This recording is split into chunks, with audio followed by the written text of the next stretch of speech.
नमस्कार दोस्तों, आप सभी का स्वागत है अग्रवाल स्मार्ट क्लासेस में। और दोस्तों, मैं इसके नंदन और आपको मैं बायोलॉजी पढ़ाने वाला हूं। अब देखिए, बायोलॉजी में एक इंटरेस्टिंग टॉपिक है। क्या है? पाचन तंत्र, डाइजेस्टिव सिस्टम। और यहाँ से बहुत सारा क्वेश्चन पूछा जाता है। और जब आप 11th हो, 11 12 जैसे फाइनल एग्जाम आप दीजिएगा तो वहाँ पर इससे संबंधित ऑब्जेक्टिव आता है। तो आज हम उस पर बात करेंगे और टू द पॉइंट करेंगे कि आप जो है इसको पढ़ के और समझ के अच्छा से क्या करिएगा, एग्जाम में क्वेश्चन बना लीजिएगा। तो आपको क्या करना है, मात्र इतना ही करना है कि शुरू से अंत तक वीडियो को देखना है। ठीक है, अब चलते हैं, शुरू करते हैं पाचन तंत्र को। आइए अब देखिए, पाचन तंत्र यानी इंग्लिश में डाइजेस्टिव सिस्टम।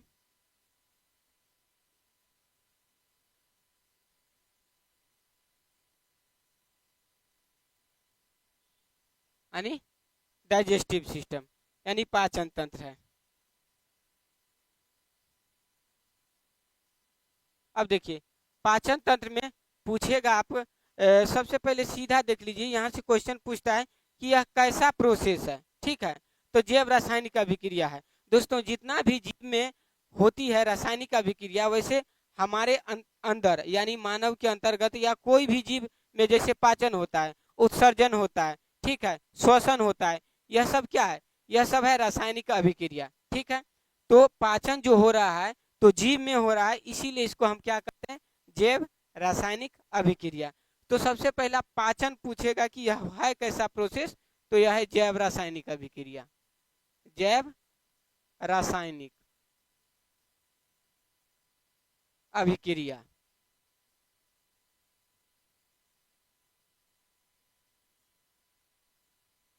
जैव रासायनिक अभिक्रिया। अब देखिए, अब पाचन तंत्र से संबंधित ऑर्गेन। अच्छा, ये तंत्र है तो तंत्र का मतलब क्या होगा दोस्तों? कि बहुत सारा इसमें ऑर्गेन जुड़ा हुआ रहेगा। जैसे हम बायोलॉजी में पढ़ते हैं तो देखिए, कोशिका पढ़ते हैं ना, कोशिका। तो विभिन्न कोशिका मिल करके, बहुत सारे कोशिका के मिल करके किसका निर्माण करता है? तो आप कहिएगा कि सर उत्तक का निर्माण करता है। ठीक है, अब उत्तक का निर्माण करता है। अब हम आपको फिर से पूछ दिए कि बताइए, बहुत सारा उत्तक मिल करके किसका निर्माण करेगा? तो आप कहिएगा कि सर बहुत सारा उत्तक मिल करके तो अंग का निर्माण करेगा, यानी ऑर्गेन का निर्माण करेगा। अब हम आपसे फिर से पूछते हैं कि बताइए कि बहुत सारा अंग मिल करके किसका निर्माण करेगा? तो आप कहिएगा कि सर यहाँ पर जो है बहुत सारा अंग मिल करके अंग तंत्र का निर्माण करेगा, अंग तंत्र का निर्माण करेगा। और जिसमें तंत्र जुड़ा रहेगा दोस्तों, तो जिसमें तंत्र जुड़ा रहेगा तो उसमें क्या होगा कि विभिन्न अंगों का समूह रहेगा, यानी उसमें बहुत सारा अंग रहेगा। तो पाचन क्या है? पाचन तंत्र का मैं बात कर रहा हूं, मैं सिस्टम का बात कर रहा हूं। तो इसका मतलब इसमें बहुत सारा अंग जुड़ा रहेगा। तो कौन कौन सा अंग जुड़ा रहेगा? तो इसका बात अभी हम करेंगे कि कहाँ से पाचन तंत्र शुरू होता है और कहाँ तक खत्म होता है, कहाँ पर जा करके। ठीक है, और उस बीच में कौन कौन सा ऑर्गेन आता है और किसका क्या काम होता है, उस सब के बारे में अभी चर्चा करेंगे। और आपका क्वेश्चन यहाँ से क्या होगा कि बन जाएगा। तो अब देखिए, चलते हैं, देखते हैं। थोड़ा सा हम क्या करते हैं यहाँ पर कि पहले इसको देख लेते हैं। अब देखिए, एक होता है आपका क्या? Alimentary canal. ठीक है, एलिमेंट्री कैनाल।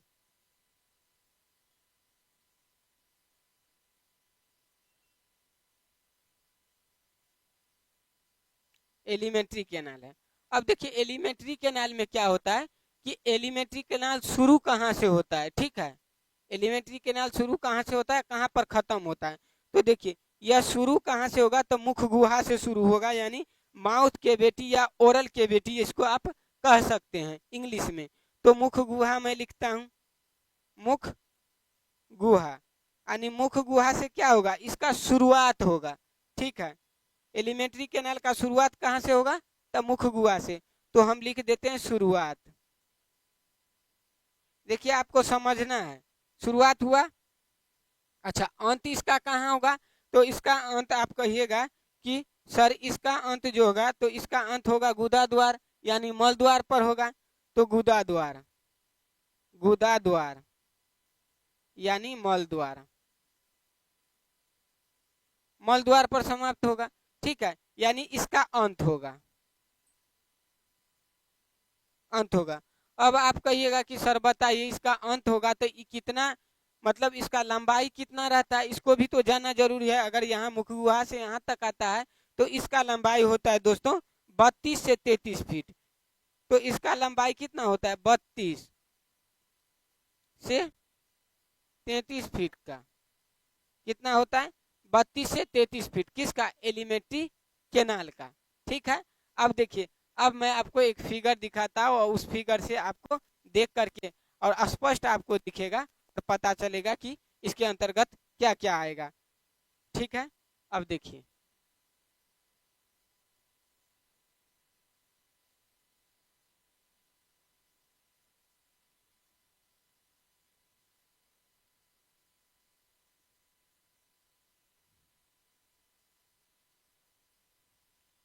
अब देखिए फिगर आ रहा है आपका। अब यहाँ पर देख लीजिए, यह है क्या, यह है क्या आपका पाचन तंत्र का फिगर है।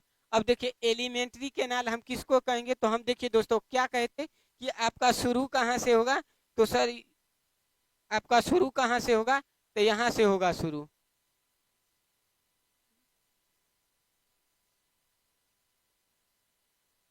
देखिए यह आपका शुरू कहाँ से होगा, तो देखिए यहाँ मुख गुहा से शुरू होगा। कहाँ से होगा, माउथ के बेटी से शुरू होगा, मुख गुहा से शुरू होगा। अब देखिए, अब यहाँ से शुरू होगा तो अब देखिए यहाँ मुख गुहा है और यहाँ से आप आइए सीधा तो यहाँ आपका फेरिंग्स मिलता है। फेरिंग्स क्या मिलता है, फेरिंग्स है। उसके बाद देखिए फेरिंग्स से यहाँ आएगा ओइसोफेगस में, ओइसोफेगस। ओइसोफेगस होता है दोस्तों कार्टिलेज का बना हुआ होता है। ठीक है, इसका गति पूछेगा, इसमें जो भोजन का गति होगा कैसा होगा, तो क्रमाकुंचनीय गति होता है। उस सब के बारे में अभी चर्चा करेंगे, अभी फिलहाल आप इसको देख लीजिए। अब उसके बाद देखिए एलिमेंट्री केनाल यहाँ तक आएगा ओइसोफेगस। अब देखिए इससे इम्पोर्टेंट पार्ट थोड़ा सा नीचे आप आइएगा इसको लेकर के, तो कहाँ आएगा, तो यहाँ पर देखिए, यहाँ पर सबसे पहले स्टोमक जुड़ेगा, स्टोमक। ठीक है, इसको हिंदी में आप अमाशय कहिएगा, इंग्लिश फिगर है तो हिंदी में इसको कहिएगा अमाशय। उसके बाद देखिए इधर से क्या आएगा, इस अमाशय में यहाँ देखिए लीवर आ जाएगा। ठीक है, लीवर। और देखिए लीवर से जो बाइल जूस स्रावित होता है, ठीक है, पित्त रस स्रावित होता है, और पित्त रस स्रावित होता है तो जहां से अगर निकलेगा वहां से तो कहीं ना कहीं जाके दोस्तों जमा होगा। तो जमा कहाँ होता है, तो यह जमा होता है गोल ब्लाडर में।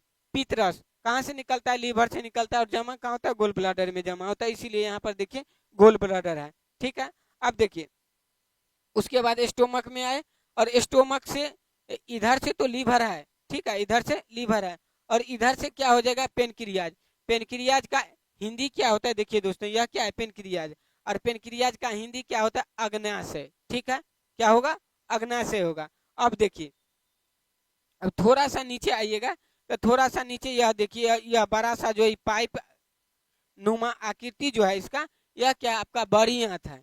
क्या है, बड़ी आंत, यानी लार्ज इंटेस्टाइन। तो यहाँ पर देखिए लार्ज इंटेस्टाइन है, यानी बड़ी आंत इसको कहते हैं। अच्छा, बड़ी आंत का कार्य क्या होगा, तो इसमें कुछ पाचन की प्रक्रिया नहीं होती है। इसमें क्या होता है कि जितना भी अपचे पदार्थ है, ठीक है, उससे क्या होता है कि पानी का अवशोषण हो जाता है। ठीक है, पानी का अवशोषित कर लेता है पानी को, कौन, तो करता है यह बड़ी आंत, और उसको क्या कर देता है सॉलिड में और शुष्क ठोस में बदल देता है। और उसके बाद उसको मानव अपनी ऐच्छिक क्रिया के द्वारा जो क्या करता है कि उसको समय समय पर निकाल देता है। अब देखिए, अब उसके नीचे आएगा कौन, तो उसके नीचे आएगा आपका छोटी आंत, यानी स्मॉल इंटेस्टाइन। अब स्मॉल इंटेस्टाइन में क्या होगा, तो स्मॉल इंटेस्टाइन में जो है भोजन का पूर्ण पाचन होगा, भोजन का निम्नीकरण, भोजन का डिग्रेशन जो होता है कहाँ होगा, तो यहाँ। ठीक है, जितने भी भोजन से क्या होगा कि पोषक पदार्थ का जो अवशोषण होता है, तो इसमें एक रसांकुर पाया जाता है हिंदी में, और इंग्लिश में उसको कहते हैं बिलाई कोशिका, तो बिलाई सेल। ठीक है, तो वह क्या करता है कि यहाँ पर इसे जितने भी अपचे पदार्थ है उसे क्या करता है कि जो जितने भी पोषक पदार्थ है उसको ऑब्जॉर्ब कर लेता है, अवशोषित कर लेता है। ठीक है, अब नीचे देखिए, अब सेमी सोलिड में बदल गया। अब नीचे है, यहाँ पर देखिए, यहाँ पर रेक्टम है। ठीक है, रेक्टम है ये, तो यहाँ पर रेक्टम के सारे यहाँ तक आता है, और यहाँ यह एनस, एनस यानी यहाँ से क्या होता है कि मलद्वार है और यहाँ से सीधा निकल जाता है। ठीक है, इसको गुदा द्वार कहते हैं, रेक्टम को मल द्वार। तो यहाँ से क्या होता है कि पूरा अब सारा जितना भी खाया पिया होगा वह सारा क्या होगा कि लास्टली रूप से यहाँ से निकल जाएगा।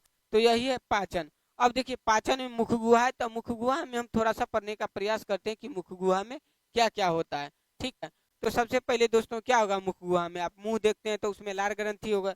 अच्छा, लार ग्रंथि होगा, दूसरा क्या होगा तो उसमें जीभ होगा, और जीभ के बाद तीसरा क्या होगा तो दांत होगा। तो देखते हैं इसको,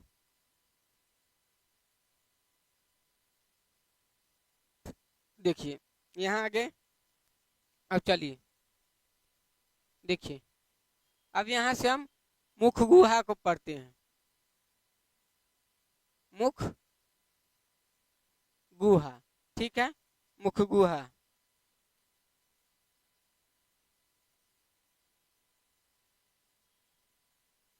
मुख गुहा, ठीक है, यानी माउथ के बीटी। अब मुख गुहा देखिए, इसमें भोजन के पाचन की शुरुआत। तब भोजन के पाचन की शुरुआत कहाँ से होती है तो मुख गुहा से होती है। ठीक है, तो यहाँ से शुरुआत हो जाती है।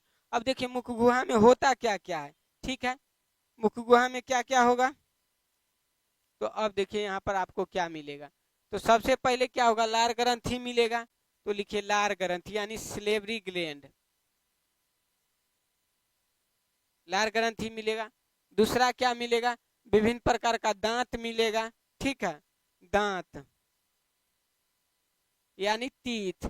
और उसके बाद क्या मिलेगा दोस्तों, तो दांत मिला, उसके बाद जीभ मिलेगा, जीभ। यह तीन चीज आपको यहाँ पर मुगुहा में देखने को मिलेगा। ठीक है, अब देखिए लार ग्रंथि कौन कौन होगा, इसकी चर्चा करते हैं, टू द पॉइंट चलते हैं। लार ग्रंथि, तो लार ग्रंथि कौन कौन होगा, तो देखिए तीन जोड़ी लार ग्रंथि सबसे पहले होती है, इसीलिए हम तीन बनाए हैं। अच्छा ठीक है, इसको स्पष्ट कर देते हैं। तो सबसे पहले लार ग्रंथि कितनी जोड़ी होती है दोस्तों, तो तीन जोड़ी, तीन जोड़ी लार ग्रंथि होती है। ठीक है, तीन जोड़ी। तो तीन जोड़ी कौन कौन होती है, तो देखिए एक होता है पैरोटिड, पैरोटिड होती है। अच्छा, पैरोटिड होगी, तो पैरोटिड को क्या कहते हैं हम, यह है सबसे बड़ी लार ग्रंथि। यह क्या है, सबसे बड़ी लार ग्रंथि, सबसे बड़ी लार ग्रंथि, सबसे बड़ी लार ग्रंथि है कौन, पैरोटिड। अब देखिए, अब दो दो जोड़ा और होता है, तो दो जोड़ा और होता है, तो एक का नाम और क्या, सब लेंगुअल, सब लेंगुअल। और एक क्या है दोस्तों, एक है सब मैंडिबुलर।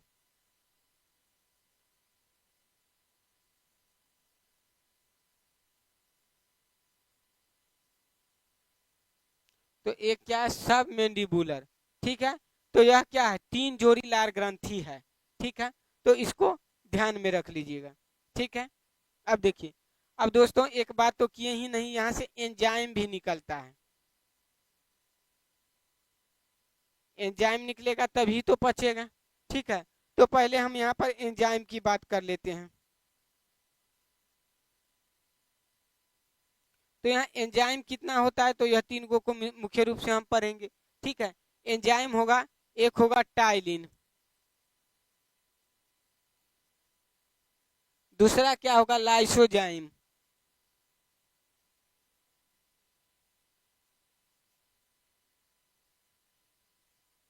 ठीक है, एक होगा टाइलिन, एक होगा लाइसोजाइम, एक होगा म्यूसिन।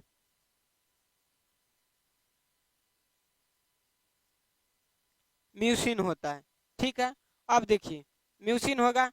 अब इसमें देखिए, अब टाइलिन का काम क्या होता है, तो टाइलिन का काम होता है कार्बोहाइड्रेट का पाचन करना। ठीक है, यानी जो है कार्बोहाइड्रेट का क्या होगा, पाचन करना, हाइड्रेट। का पाचन।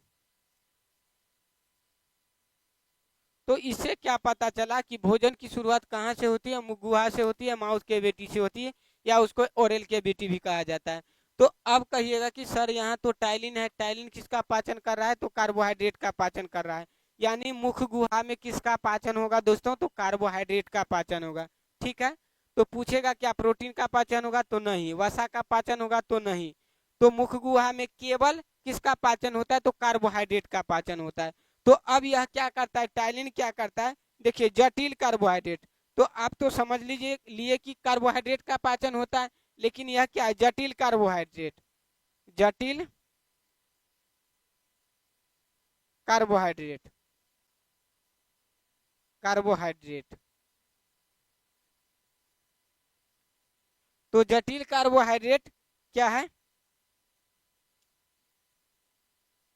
सेलुलोज को।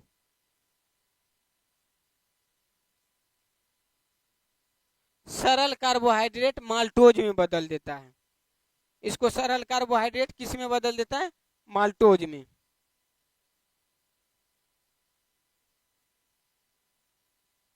तो माल्टोज कैसा कार्बोहाइड्रेट है, तो सरल कार्बोहाइड्रेट है।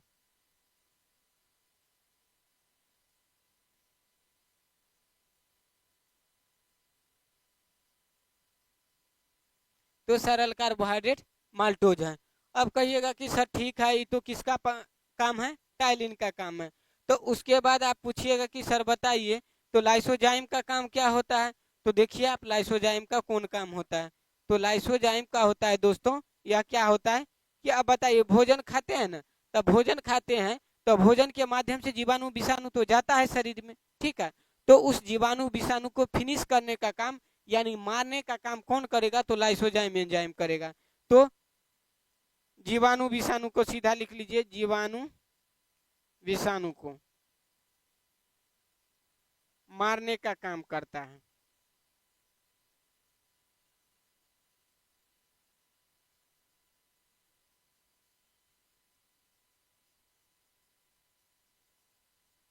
जीवाणु विषाणु को मारने का काम करता है। अब कहिएगा यहाँ तक तो ठीक है। अब आप बताइए कि इसका काम क्या है, किसका, तो म्यूसिन का काम। तीसरा म्यूसिन था। तो देखिए, म्यूसिन का काम क्या है कि भोजन को चिपचिपा कर देता है। और जब भोजन को चिपचिपा करेगा तो आप जब भोजन निगलते हैं तो निगलने में आसानी होता है, और ओसोफेगस के सहारे कहाँ आ जाता है, स्टोमक में आ जाता है। तो यह क्या करता है, भोजन को चिपचिपा बना देता है।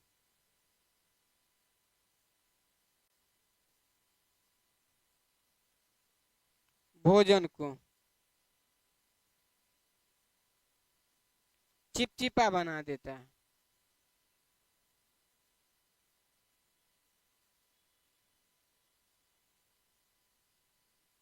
यानी क्या करता है, भोजन को चिपचिपा बना देता है। तो यह था आपका किसका काम, तो यह है लार ग्रंथि का काम, स्लेवरी ग्लैंड का काम। अब कहिएगा कि सर आप बताइए, तो आप तो बता दिए कि लार ग्रंथि, यहाँ पर सॉरी, लार ग्रंथि का काम यह है, और यह क्या है दोस्तों, तो यह एंजाइम का काम है। ठीक है। अब कहिएगा तो अब बताइए, दांत और जीभ का काम है, क्या है, तो देखिए जीभ, जीभ क्या है। अब यहाँ हम नेक्स्ट कर लेते हैं, जीभ यानी टंग।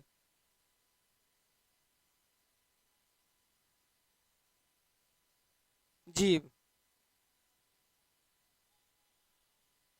अब जीभ जो है, जीभ से क्या होगा, तो यह स्वाद क्या करता है, स्वाद का अनुभव करवाता है।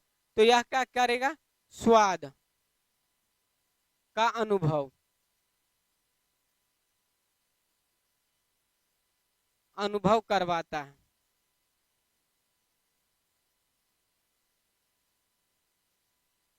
स्वाद का अनुभव कौन करवाता है, यानी इसमें बहुत सारा टेस्ट वर्ड पाया जाता है, स्वाद कलिकाएं पाई जाती है, जिसके कारण क्या होता है, यह स्वाद का अनुभव करवाता है। तो इसमें क्या पाया जाता है, तो स्वाद कलिकाएं पाई जाती हैं, स्वाद कलिकाएं पाई जाती हैं।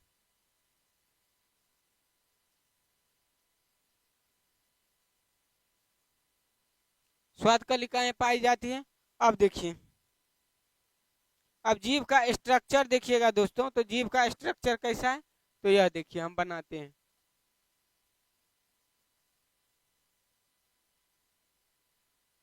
यह क्या है, जीभ है।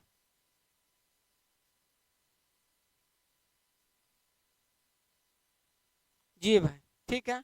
अब पूछेगा कि बताइए कि जीभ का जो है पिछला भाग कैसा स्वाद का अनुभव करवाता है, अगला भाग कैसा स्वाद का अनुभव करवाता है, जो है साइड वाला यानी पार्श्व भाग कैसा स्वाद का अनुभव करवाता है, और अग्र पार्श्व भाग कैसा स्वाद का यानी एंटेरियर लेटेरल लोब जो है कैसा स्वाद का अनुभव करवाता है। तो देखिए ये जो है अगला भाग जीभ का है, ये मीठा स्वाद का अनुभव के लिए जिम्मेवार होता है, यानी मीठा स्वाद का अनुभव करवाता है, ठीक है, मीठा स्वाद के लिए। अब देखिए यह जो है यानी पिछला जो है दोस्तों, यह पीछे वाला जो है ये सब क्या, ये वाला भाग है, ये कड़वा स्वाद, कड़वा स्वाद का अनुभव, ठीक है। उसके बाद देखिए यह जो इसका लेटरल पार्ट है,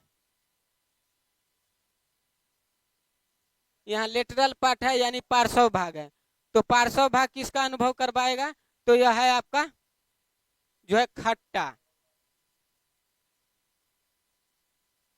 खट्टा स्वाद का अनुभव करवाता है। और उसके बाद देखिए अग्र पार्श्व है, इसको क्या कहते हैं, अग्र पार्श्व।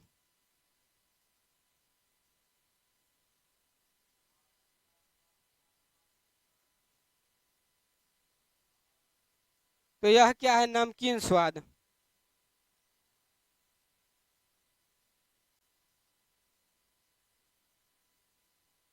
तो यह नमकीन स्वाद के लिए क्या होता है कि जिम्मेवार होता है। अच्छा आप कहिएगा कि बीच वाला का क्या होता है, तो बीच वाला जो होता है, जितना भी आप चाइनीज चाइनीज फूड सब खाते हैं इसको उमामी कहा जाता है, ये सब जो है चाइनीज फूड सब जो खाते हैं उस वह स्वाद का, तो यह हो गया आपका जीभ, ठीक है। अब देखिए ओरल कैविटी में यानी मुख गुहा में और क्या आएगा, तो अब आएगा दांत, तो देखते हैं दांत को, ठीक है, सबको नोट करते रहिएगा या स्क्रीनशॉट ले लीजिएगा। अगला अब देखिए दांत, दांत यानी तीत,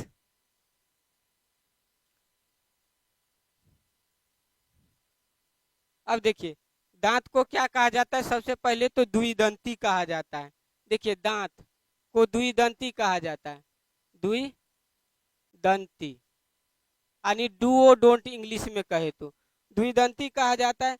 अच्छा आप पूछिएगा कि सर द्विदंती क्यों कहा जाता है, क्योंकि हमारे पूरे जीवन काल में दांत कितना बार आता है, दो बार आता है। एक जो आता है 20 दांत होता है जिसको आप मिल्क टीथ कहते हैं, और एक क्या होता है कि जो 32 होता है जिसको परमानेंट टीथ कहते हैं यानी अस्थाई दांत। तो इसमें द्विदंती दांत दो बार आता है पूरे जीवन काल में, कितना बार, पूरे जीवन काल में दो बार दांत आता है।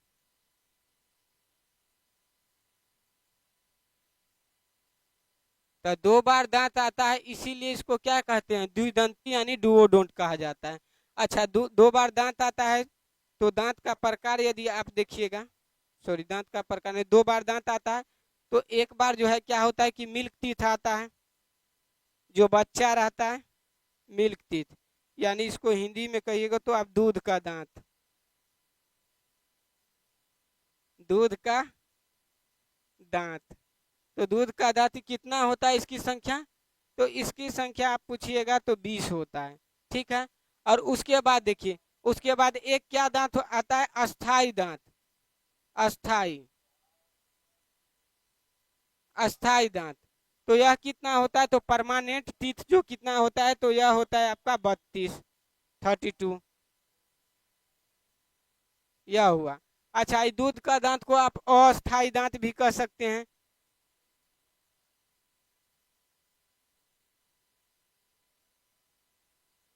अस्थाई दांत। अब देखिए दांत जो है मानव को तो सबसे पहले द्विदंती कहा जाता है, क्यों, क्योंकि पूरे जीवन काल में दो बार दांत आता है। उसके बाद मानव को विषम दंती भी कहा जाता है, क्या कहा जाता है, यानी हेटेरोडेंट इंग्लिश में? विषम दंती। इंग्लिश में कहे तो हेटेरोडोंट। तो हेटेरोडोंट क्यों कहा जाता है? क्योंकि मनुष्य के मुंह में आप देखिएगा तो आपको 4 प्रकार का दांत मिलेगा। कितना प्रकार का?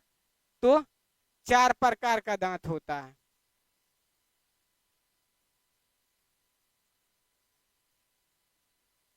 चार प्रकार का दांत होता है। तो 4 प्रकार का दांत का नाम क्या क्या है?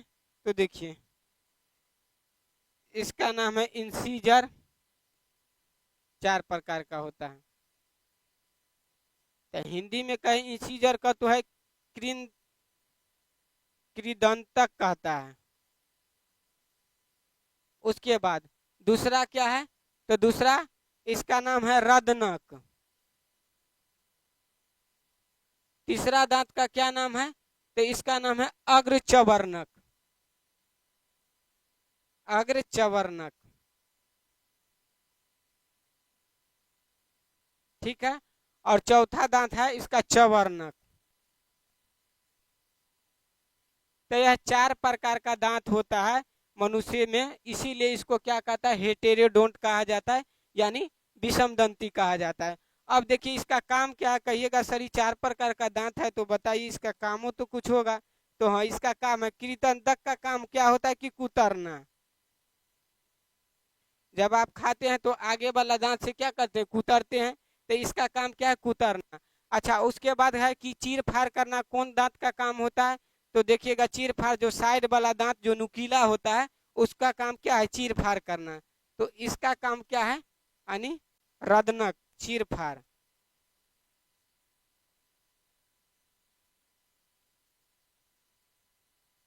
चीर फाड़ करना। अच्छा, उसके बाद अग्र चवर्णक, और चवर्णक का काम क्या है? तो इसका काम है, दोनों का काम है पीसना। यानी इन दोनों का काम क्या है? पीसना।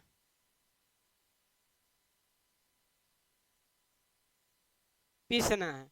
अब देखिए यहाँ पर इतना है। अब आपसे दंत दंत सूत्र पूछता है, जो है बच्चा में भी दंत सूत्र पूछता है, और उसके बाद वयस्क का भी दंत सूत्र पूछता है। तो बच्चा का दंत सूत्र कम होगा, वयस्क का ज्यादा होगा। क्यों? क्योंकि बच्चा में मिल्क टीथ रहता है और मिल्क टीथ टूट जाता है। ठीक है। तो अब इसका देखिए, बच्चा में दंत सूत्र, देखिए दंत सूत्र पूछेगा आपका, दंत सूत्र। तो हम वयस्क का बात यदि करते हैं, वयस्क का बात यदि करते हैं, तो इसका क्या होता है? दंत सूत्र। तो इसका होता है 2123। ठीक है, यानी 2123। अब कहिएगा कि आप ऊपर भी 2123 लिखे हैं, नीचे भी 2123 लिखे हैं। तो देखिए हमारे मुख में क्या होता है? 2 जबड़ा रहता है, एक नीचे वाला एक ऊपर वाला। तो ऊपर में 16 गो दांत खांच रहता है, नीचे में 16 खांच रहता है। तो ऊपर में 16 दांत होगा, नीचे में 16 दांत होगा। तो इसीलिए 2123। अब कहिएगा कि जो, अब बताइए आप 2123 है, तो अब ये सब, ये वाला दांत क्या है? आपका इंसीजर है। ठीक है, यानी, और ये वाला दांत कौन है? केनाइन है, यानी इसको आप रदनक कहिएगा। और ये वाला दांत कौन सा है? प्रीमोलर है। और ये वाला क्या है? मोलर है। ठीक है। तो नीचे में भी वही होगा, इंसीजर होगा, केनाइन होगा, प्रीमोलर होगा, और यह वाला क्या होगा? कि मोलर होगा। ठीक है। तो यह, अब देखिए, अब कहिएगा कि जो बताइए इंसीजर कितना होता है? तो देखिए इंसीजर कितना होता है? 8 होता है। अब कहिएगा कि सर 2 और 2 4 हो रहा है, तो 8 कैसे होगा? तो 8 इसलिए होगा, तो देखिए ऐसे रहता है जब आपका ऊपर वाला, और नीचे वाला भी होता है इस टाइप से। तो यहाँ देखिए, इसको बीच से आप डिवाइड कर दीजिए,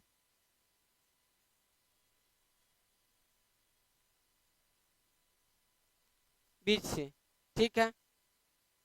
तो इधर 8 दांत हो जाएगा, और इधर हो जाएगा 8 गो। ठीक है। अब देखिए यहाँ पर देखिएगा, यहाँ पर 4 गो होता है, ऊपर में 2 गो इधर होगा, यहाँ पर देखिए 1 और ये 2, ये हो गया इंसीजर। तो इधर 2 होगा तो इधर भी तो 2 होना चाहिए, तो इधर भी 2 होगा, 1 और 2, तो 4 हुआ इधर। अच्छा नीचे वाला भी तो 2 2 होगा, तो ई हुआ देखिए 4, तो 8 हो गया। तो यह है आपका इंसीजर, यही है ई, यहाँ पर 4 और यहाँ पर 4, इसीलिए इसको आपको 2 से गुना करना पड़ेगा। ठीक है, तो 8 हो गया। ये टोटल कितना होता है इंसीजर? टोटल होता है 8, दोनों लगा करके 8 दांत होता है, 8। ठीक है, अब देखिए यहाँ क्या है कि यह है आपका केनाइन। अच्छा केनाइन जब चीरने फाड़ने वाला दांत होता है तो दांत जैसे आप मुंह को खोलिएगा तो इधर जो नुकीला एक निकलेगा, इधर एक, तो ऊपर में यहाँ भी एक नुकीला दांत निकलेगा और ये भी एक नुकीला है। ठीक है, और यहाँ भी एगो नुकीला है और यहाँ भी है, तो देखिए 4 गो हो गया। और ये सब जो है केनाइन दांत जो होता है ज्यादा किस में होता है? मांसाहारी जानवर में विकसित होता है, जैसे बाघ हो गया, शेर हो गया, यह सब इसको क्या करना है मतलब क्या होता है कि सब शिकार पकड़ना होता है और शिकार को चीर फाड़ करके खाना होता है, इसीलिए इसका दांत जो है जानवर में जो भी मांसाहारी जानवर है उसमें क्या होगा कि केनाइन जो है आपका ज्यादा विकसित होगा मांसाहारी में।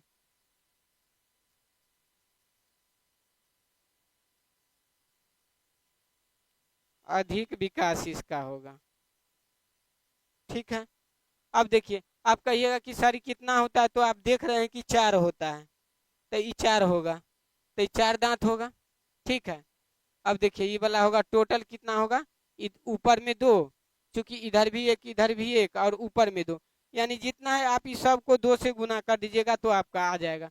अब देखिए प्रीमोलर, प्रीमोलर इधर भी 2 है और इधर भी 2 है, तो 4, मतलब यहाँ पर क्या हो जाएगा, इधर भी 2 होगा और इधर भी 2 होगा, और फिर नीचे में भी 2 होगा और यहाँ भी 2 होगा। तो अब देखिए यहाँ 2 2 4 और ये 8, मतलब 8 दांत ई भी होगा, 8 ई भी होगा। उसके बाद आप देखिए अब यहाँ पर देखिए, हाँ यहाँ पर देख लीजिए यह क्या है? मोलर। तो मोलर कितना है? 3 गो, तो 3 गो मोलर कितना हो जाएगा? तो 3 चौक 12 गो हो जाएगा। अब आप समझ रहे हैं क्यों? क्योंकि जब 2 पार्ट में डिवाइड करते हैं तो यदि इधर 3 होगा तो यहाँ भी 3 होगा, यहाँ भी 3 होगा और यहाँ भी 3 होगा, तो 12 गो दांत हो जाएगा। तो यही है आपका, यह है वयस्क में दंत सूत्र। ठीक है, और जब बच्चा का दंत सूत्र का बात करिएगा तो बच्चा का दंत सूत्र होता है 2 1 0 2, 2 1 0 2। अब कहिएगा कि जो है यहाँ तो ठीक है, ये भी ठीक है, ये तो पूरा कम गया और ये वाला जो है एक एक कम गया, तो इसमें क्या होता है कि यह जो है प्रीमोलर बच्चा में नहीं आता है, बच्चा में नहीं होता है, होता है। और ये लास्ट मोलर भी क्या होता है कि बच्चा में, यानी 2 2 करके जो है, तो तीसरा इसमें विकसित नहीं होता है। ठीक है, तो यही है आपका जो है मुख गुहा में आप पाचन तंत्र में दांत का बात करिएगा तो दांत में इतना सब आपको पढ़ना पड़ेगा, अगर इतना जानते हैं तो आपका ऑब्जेक्टिव नहीं छूटेगा। ठीक है, अब देखिए टाइम थोड़ा ज़्यादा हो रहा है, क्लास का जो टाइमिंग ज़्यादा हो जाएगा। ठीक है, फिर ऑफलाइन भी है, तो इसीलिए आज इतना ही करते हैं, उसके बाद अगला क्लास में हम आगे का जो है देखेंगे सब कुछ पाचन तंत्र को, जैसे अमाशय है आपका, उसके बाद क्या है लीवर है, उसके बाद पेनक्रियाज है, उसके बाद बड़ी आंत है, उसके बाद छोटी आंत है। तो यह सब को हम लोग नेक्स्ट क्लास में देखेंगे, तब तक के लिए आप लोगों को बहुत बहुत धन्यवाद।